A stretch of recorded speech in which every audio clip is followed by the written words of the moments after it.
ये हमारा इस एग्ज़ाम में एक बदलाव इस बार ज़बरदस्त हुआ है, आपको पता है। अगर हम लास्ट भर्ती जो 2023 में हुई थी, अगर 2023 वाली भर्ती और इस बार वाली 2025 वाली भर्ती के बीच अगर थोड़ा तुलना करें तो आप पाओगे ज़बरदस्त परिवर्तन उन्होंने किया है। अब वो ज़बरदस्त परिवर्तन क्या है? जैसे नंबर एक बात करें, चाहे वो टीजीटी में हो, चाहे वो पीजीटी में हो, चाहे कहीं पर भी किसी लेवल पर हो, उन्होंने परिवर्तन किया है।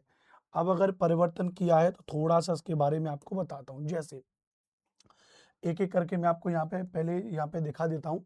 पहले एक छोटी-सी बात तो ये भी समझ लीजिए कि पहले लास्ट बार जो 31 जुलाई 2023 में फॉर्म भरे गए थे, तो principal, PGT, TGT, non teaching staff उसके लिए ₹2000, ₹1500, ₹1000 फीस रखा गया था। इस बार एक नया कर दिया है। इस बार क्या कर दिया है? फीस में कि अगर जो फीमेल एससी, एसटी या फिजिकल हैंडीकैप्ड है, फीमेल, उस पे एप्लीकेशन फीस कुछ नहीं लगेगी, ज़ीरो है। बस प्रोसेसिंग फीस लगेगी जो ₹500 है, जबकि ऐसा पिछली बार महिलाओं के लिए नहीं था। दूसरा कह दिया कि इस बार जो प्रिंसिपल के लिए ₹2000 हैं, पीजीटी, टीजीटी के लिए ₹1500 हैं, नॉन टीचिंग स्टाफ के लिए ₹1000, 2000, 1500, ₹1000 थे। इस बार अब यहाँ पर ये कह दिया उनके लिए अब प्रोसेसिंग फीस और लगा दिए ₹500-500, तो आप देखोगे तो टोटल ₹2500, ₹2000 और ₹1500, ये हमारा अच्छा यहाँ से मोटा कमाई करेगा भाई साहब। तो ये फॉर्म फिलिंग में भी थोड़ा-सा परिवर्तन हुआ है। अब मूल मुद्दे पर आते हैं, जो हमारा मेन मुद्दा है आज की क्लास का, एग्ज़ाम पैटर्न को लेकर के। अब आप एग्ज़ाम पैटर्न को लेकर के अगर आप थोड़ा-सा समझें यहाँ पे, तो ये जो एग्ज़ाम पैटर्न भी आपके सामने है, यह टीजीटी 2023 का एग्ज़ाम पैटर्न है यहाँ पे। अब आप देखो तो यहाँ पे क्या होता था, केवल एक ही पेपर होता था। क्या होता था? केवल एक ही पेपर होता था। टीजीटी 2023 में अगर पॉइंट वाइज़ बात मैं करूँ, इधर आप देखें, तो केवल क्या होता था?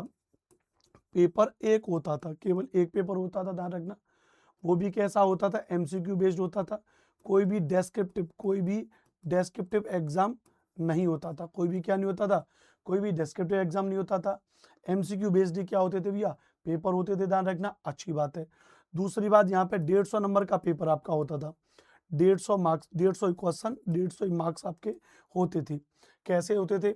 जनरल अवेयरनेस 10 नंबर की 10 मार्क्स, रीजनिंग 10 नंबर की 10 मार्क्स, आईसीटी 10 नंबर की 10 मार्क्स, टीचिंग एप्टीट्यूड 10 नंबर की 10 मार्क्स। उसके अलावा डोमेन नॉलेज और सब्जेक्ट स्पेसिफिक को मिला के 80 नंबर हो जाता था। तो 80 और 40, 120 नंबर का सब्जेक्ट और ये कॉमन पेपर हो जाता था। प्लस 30 नंबर की आपकी लैंग्वेज होती थी, जिसमें जनरल हिंदी, जनरल इंग्लिश और एक रीजनल लैंग्वेज आपकी होती थी। वो भी 40% क्वालिफाइंग मार्क्स था। 4-4 नंबर तीनों में ला करके 30 में से 12 नंबर लाने होते थे और आपका पेपर पास हो जाता था। अगर यहाँ पे 12 नंबर नहीं ला पाते थे तो ऊपर का पेपर भी आपका चेक नहीं होता था। लेकिन मामला यहीं पर था, 3 घंटे का समय आपको दिया गया होता था यहाँ पे पेपर को करने के लिए। लेकिन इस बार बिल्कुल बदल दिया। इस बार क्या कर दिया? इस बार कर दिया टियर 1 कर दिया, यानी जिसको प्रिलिमिनरी एग्जाम कह रहे हैं, वो प्री कह रहे हैं। उसके अलावा उन्होंने टियर 2 कर दिया, यानी जिसको वो जो है ध्यान रखना मेंस एग्जाम कह रहे हैं। टियर 1 यहाँ पे पिछली बार जो था यही सब कुछ मेरिट थी। यहाँ पे मेरिट किस पे जाती थी? 120 नंबर पे मेरिट जाती थी। यहाँ मेरिट किस पे जाती थी? 120 नंबर पे जाती थी। लेकिन यहाँ पे इस बार आप देखोगे तो इस बार मेरिट बिल्कुल बदल दिए। कैसे? इस बार अगर आप देखो तो यहाँ पे अगर आप देखो सब कुछ 10-10 नंबर का है।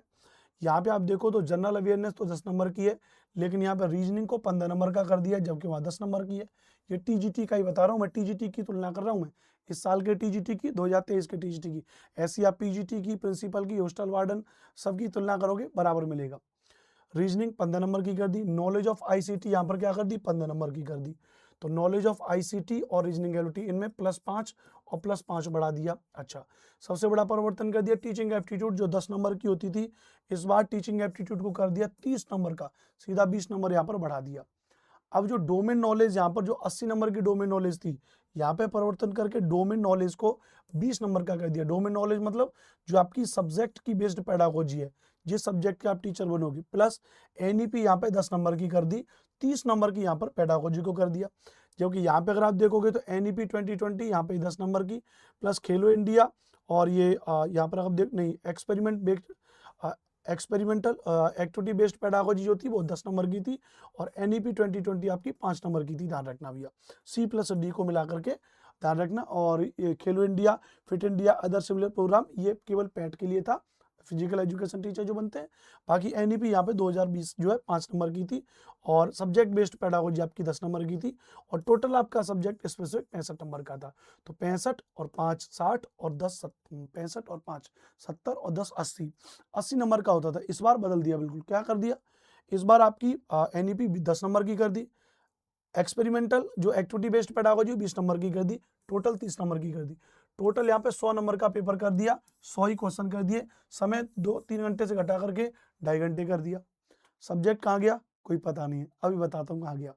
प्लस यहाँ पे बाकी लैंग्वेज वाला सेगमेंट तो ठीक है, अगर ये पास नहीं किया तो ऊपर वाला पास नहीं हो गया। लेकिन जो सबसे बड़ा कांड इन्होंने किया है वो किया है कि ये जो पूरा टीयर 1 है, प्रिलिमिनरी एग्जाम है, ये केवल क्या है, क्वालिफाइंग है, केवल क्वालिफाइंग ध्यान रखना भी है, केवल आपको पास करना है। इसकी वो एक कट ऑफ जारी करेंगे, उस कट ऑफ से जितने भी ऊपर के विद्यार्थी होंगे वो पास माने जाएंगे, कट ऑफ से जितने भी नीचे होंगे वो फेल माने जाएंगे। इस टीयर 1 में टीजीटी को पास करके 1/1:10 के अनुपात में विद्यार्थी मेंस के लिए बुलाए जाएंगे। यानी जैसे अगर मैं मान लू एसएसटी में 392 पोस्ट है इस बार, तो इस बार टीयर 1 पास करके 10 गुना 3920 बच्चे मेंस के लिए बुलाए जाएंगे। और मेंस में क्या है, मेंस में अगर आप देखोगे तो टीयर 2 जो है आपका वो सब्जेक्ट नॉलेज है, सब्जेक्ट को अलग से कह रहे हैं। कहा जा रहा है कि selection of candidate for tier 2 will be based on the performance of tier 1 examination excluding the language competency. यहाँ पे टीयर 1 को पास करने के बाद ही बच्चा जाएगा। रेशियो क्या कह रहे हैं, 1:10 के रूप में, एक बच्चे की जगह, एक सीट की जगह 10 बच्चों को बुलाएंगे। मेंस पेपर को समझिए, 40 क्वेश्चन होंगे, 40 नंबर का होगा। ये ऑब्जेक्टिव होंगे एमसीक्यू, यानी मेंस में आपके सब्जेक्ट के 40 एमसीक्यू क्वेश्चन पूछेंगे, जो एक प्रश्न 1 नंबर का होगा, 40 नंबर का होगा। दूसरा यहाँ पर आपसे कह रहे हैं, दूसरा यहाँ पर कह रहे हैं कि डिस्क्रिप्टिव में 15 क्वेश्चन आपसे पूछेंगे जो 60 नंबर का होगा, यानी एक क्वेश्चन आपका 4 नंबर का हो जाएगा।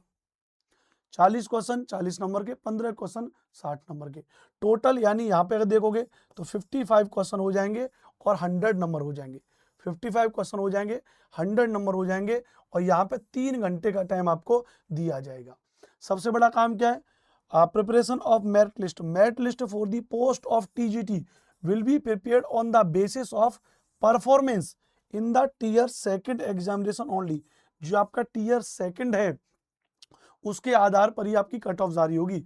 यानी ये जो 100 नंबर हैं, इन 100 नंबर के आधार पर ही आपकी क्या जारी होगी, या आपकी कट ऑफ जारी होगी।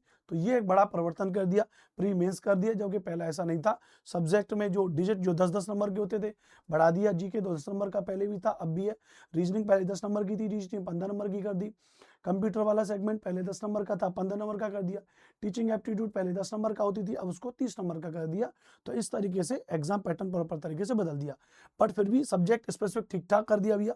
पेपर 1 पेपर 2 को कर दिया, इसमें कोई भी दिक्कत वाली बात नहीं है, बढ़िया है, आराम से आपकी तैयारी भी बढ़िया हो जाएगी। सब्जेक्ट पर कमांड थोड़ा सा बेहतर तरीके से आपको करना पड़ेगा, ये सारी बात है। आप में से जो एसएसटी की तैयारी कर रहे हैं सोशल स्टडीज की, तो वो उनके लिए मेरे पास बहुत अच्छा सरप्राइज है। 392 पोस्ट की तैयारी मैं आपको कराऊंगा, कंप्लीट एनसीईआरटी एससीईआरटी सब कुछ मिला करके आपको पढ़ाएंगे। तो आप सभी लोग हमारा टेलीग्राम चैनल ज्वाइन कर लीजिएगा, एसएसटी बाई अनुपम सर।